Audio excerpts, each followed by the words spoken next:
Gold trusted gold buyers మీరు తాకట్టు పెట్టిన బంగారాన్ని విడిపించి ఈ రోజు ఉన్న మార్కెట్ ధరకు కొనబడను.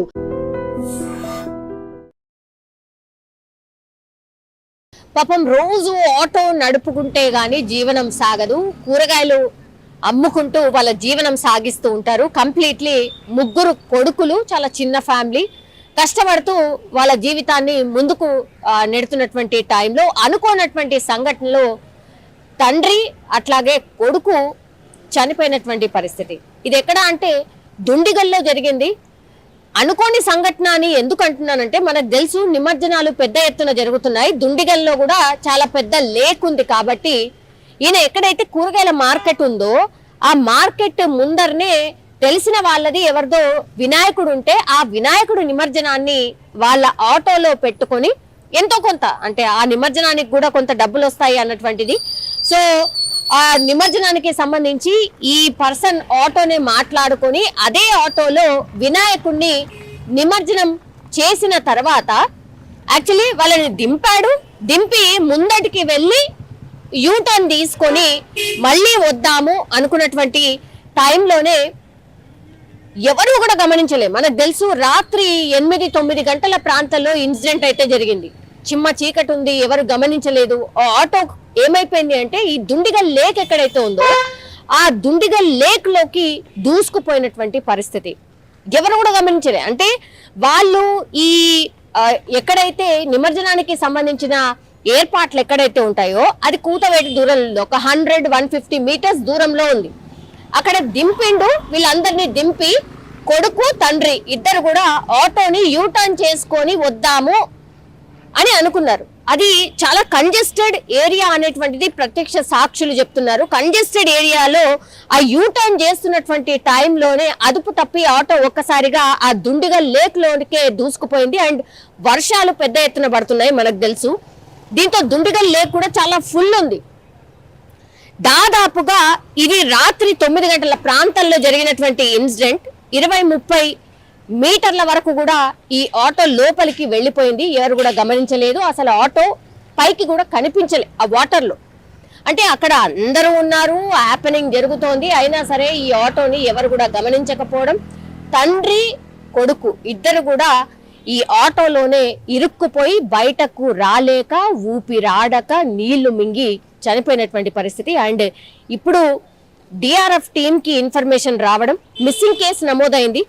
మిస్సింగ్ కేసు నమోదవడంతో ఈయన ఎక్కడికి వెళ్ళాడు ఏంటి అని ఫ్యామిలీని ఎంక్వైరీ చేసినప్పుడు ఇలా ఈ దుండిగల్ లేక్ దగ్గర ఈ నిమజ్జనాని కోసమని ఈ ఆటోలోనే వెళ్లారు. మరి అక్కడి నుంచి మళ్ళీ తిరిగి రాలేదు, ఏమైంది ఏంటి అన్నప్పుడు పోలీసులు అట్లాగే డిఆర్ఎఫ్ టీం అక్కడికి చేరుకొని సర్చ్ ఆపరేషన్ స్టార్ట్ చేశారు. అక్కడ క్లూ ఏం దొరికింది అంటే, ఈ ఆటో ఎక్కడైతే టర్న్ తీసుకుందో, ఎక్కడైతే ఈ ఇన్సిడెంట్ జరిగిందో, అంటే ఆటో టర్న్ తీసుకునేటువంటి టైంలో ఒక పెద్ద రాయికి తాకి ఆ తర్వాత ఆ లేక్ లోకి వెళ్ళిపోయింది. ఆ లేక్ కూడా కట్ట లాంటిది ఏమీ లేదు, సరి సమానంగా ఉంది. అంటే రోడ్డుకి అట్లాగే ఆ వాటర్ కి సరి సమానంగా ఉంది. అదే ఇప్పుడు వాళ్ళ పాలిట ఏమనుకోవచ్చు, మృత్యుగా మారింది అనుకోవచ్చు. సో ఆటో ఎక్కడ స్టక్ కాకుండా ఆ రాయికి ఒక్కసారిగా ఢీ కొట్టి వెంటనే ఆ దుండిగల్ లేక్ లోకి దూసుకు వెళ్ళడం, తర్వాత తండ్రి కొడుకులు చనిపోవడం అయితే జరిగింది. ఎందుకంటే ఎవరు కూడా గమనించలేదు కాబట్టి మిస్సింగ్ కేసు నమోదై వాళ్ళ ఫ్యామిలీ వచ్చి చెప్తే గానీ తెలియలేదు. దీంతో డిఆర్ఎఫ్ టీం వచ్చి రంగంలోకి దిగి సర్చ్ ఆపరేషన్ స్టార్ట్ చేసినప్పుడు, వీళ్ళ బోట్లు వేసుకుని సర్చ్ చేసినప్పుడు 20 మీటర్ల లోతులో ఈ ఆటోను కనుగొన్నారు. ఆ ఆటోను తీసుకొని బయటికి తీసుకొచ్చే టైంలో కూడా పాపం ఈ అబ్బాయి ఎవరైతే ఉన్నారో అబ్బాయి పేరు వచ్చేసి శ్రీను, ఆ తండ్రి పేరు వచ్చేసి జాను.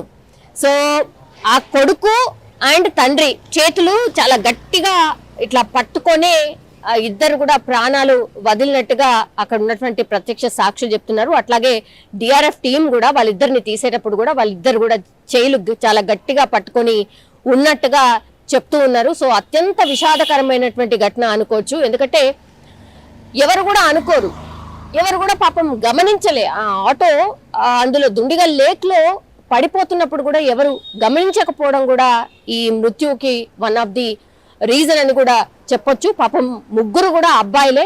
ఇప్పుడు ఈ 7 ఏళ్ల అబ్బాయి ఎవరైతే ఉన్నారో ఆయన చిన్న అబ్బాయి, సో వాళ్ళు కష్టపడుతూ వాళ్ళ జీవనాన్ని సాగిస్తున్నటువంటి టైంలో అనుకోనటువంటి ఘటన, అత్యంత విషాదకరమైనటువంటి ఘటన అనుకోవచ్చు. అట్లాగే పాపం నిమజ్జనం చేస్తూ చనిపోవడం అనేటువంటిది కూడా వాళ్ళ ఫ్యామిలీలో అత్యంత విషాదకరంగా మారినటువంటి పరిస్థితి.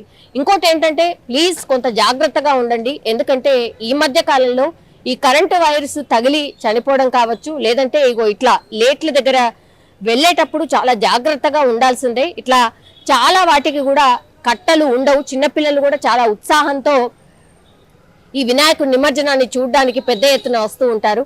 మనము మన వాళ్ళని చూసుకోకుండా ఇట్లా కొంత అజాగ్రత్తగా ఉన్నా, లేకపోతే ఇప్పుడు ఈ అనుకున్నటువంటి సంఘటన, ఇప్పుడు కరకట్ట ఏమీ లేదు, డైరెక్ట్ గా అందులోకి దూసుకుపోయింది. సో ఇప్పటికైనా ఆఫీసర్స్ మరి అక్కడ ఆ ఇష్యూ ఉంది కాబట్టి వెంటనే ఏదైనా బ్యారికేడ్ లాగా ఏదైనా ఏర్పాటు చేయడమో ఏదో చేయాలి. ఎందుకంటే రాత్రిపూట ఏమీ కనబడదు, అండ్ అక్కడ లైటింగ్ వ్యవస్థ కూడా ప్రాపర్ గా లేదు అనేటువంటిది కూడా ప్రత్యక్ష సాక్షులు చెప్తున్నారు. కాబట్టి ఇప్పటికైనా ఈ ఇన్సిడెంట్ జరిగిన తర్వాత అయినా, ఇంకా కూడా నిమజ్జనాలు అయిపోలేదు కాబట్టి ఈ ఇష్యూని కొంత సీరియస్ గా టేకప్ చేసి అక్కడ లైటింగ్ అరేంజ్మెంట్ కావచ్చు, లేకపోతే పోలీసులను ఎవరినైనా పెట్టడం కావచ్చు, నిగరాని లేకుండా మాత్రం ఇట్లా నిమజ్జనాలు చేయకూడదు అని చెప్పేటటువంటి ఇన్సిడెంట్ అని కూడా దీన్ని అనుకోవచ్చు. నిజంగా ప్రస్తుతం ఉన్నటువంటి సమాజం దేనికి ప్రయారిటీ ఇస్తుంది? ఆర్థిక సంబంధాల చుట్టూ మాత్రమే తిరుగుతుంది. మళ్ళీ ఎన్నికలంగానే చాలా విరక్తి కలుగుతాను. మంచి అనిపిస్తుంది కదా, లేడీస్ కూడా ఛాలెంజింగ్ జాబ్స్ చేసినప్పుడు చాలా బాగుంటది. ట్రాఫిక్ అసిస్టెంట్స్ గా నియమించిన ట్రాన్స్జెండర్స్ అందరితో సాల్యూట్ చేయించుకుంటున్నారు. ఫుడ్ డెలివరీ ఇవ్వటానికి వెళ్ళినటువంటి డెలివరీ బాయ్ అనిల్ పై కళ్ళ ముందు పెళ్ళండి